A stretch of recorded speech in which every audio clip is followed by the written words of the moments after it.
Sai Ram. Today's video is related to experience of Sri Gajanand Govind Dabholkar when he first met with Sai Baba.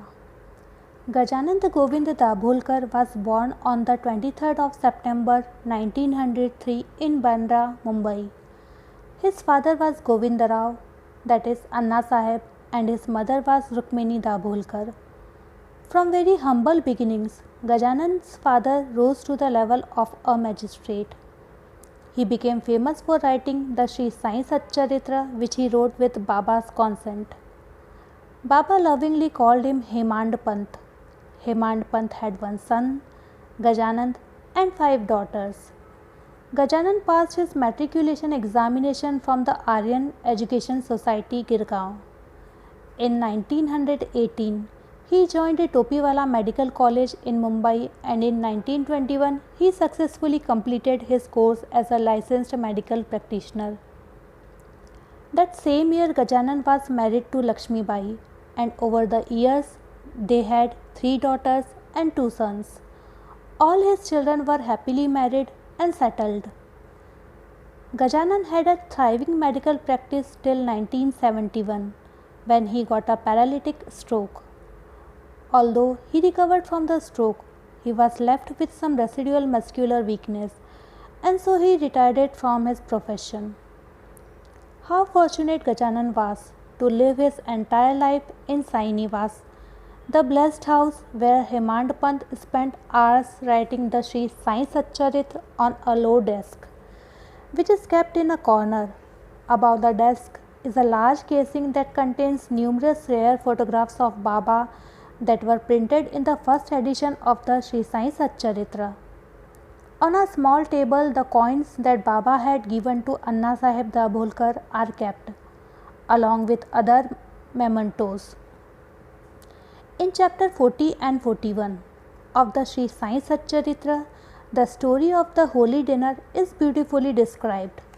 It narrates how Baba appeared in a vision to Hemand Pant and subsequently came to have a meal at his house as promised, in the form of a bas relief on the festival of Holi.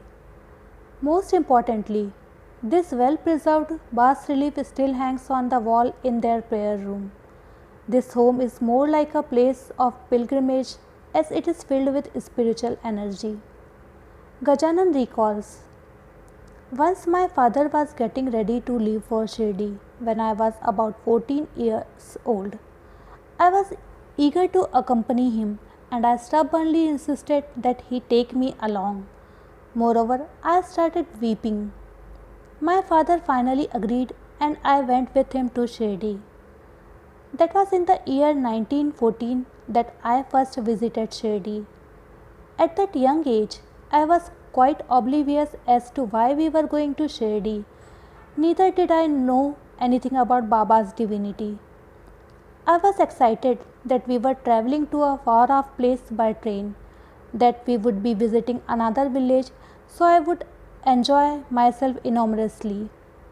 Upon reaching Shirdi, we alighted at Sathewada, as that was the only place for pilgrims to stay.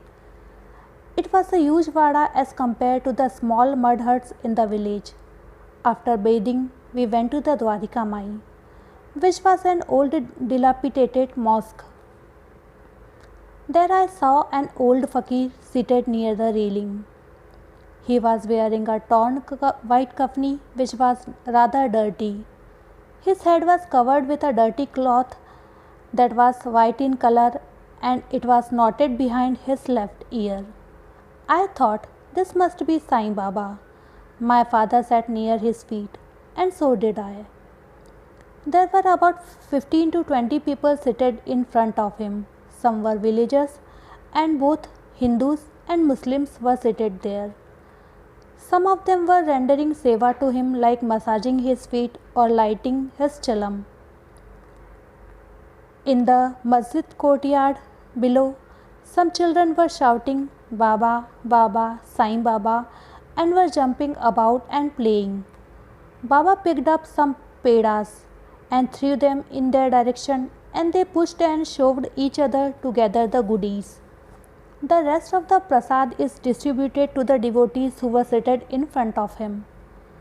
A short time later, Baba held me by my hand and seated me close to him. Then, with a great deal of love, he called me Bapu and hugged me. I was overwhelmed with emotion and I couldn't hold back my tears. I can never forget this in my life. After the aarti that was performed by Megha, in a caring, gentle voice, Baba bade everyone go home and have lunch. Baba said, Kaka, Nana, now go home. You must be hungry. Have your meal, then rest a while. You may return after 2 or 3 hours. Then all of us can sit together and talk about Allah. The devotees assembled there were reluctant to go home even though their stomachs were rumbling with hunger. Who would want to leave the company of this kind, compassionate fakir?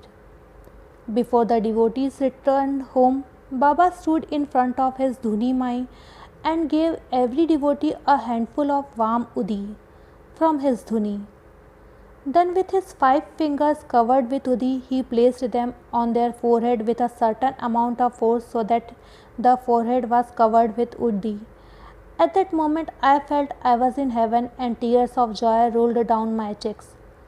I can hardly describe what I felt. I can only thank my father for gifting me the precious experience. Dr. Gajanan was fortunate to work in Baba's Sansthan as chitnis, that is, as a secretary, many years later. Thus, he was able to render seva to his Sadguru.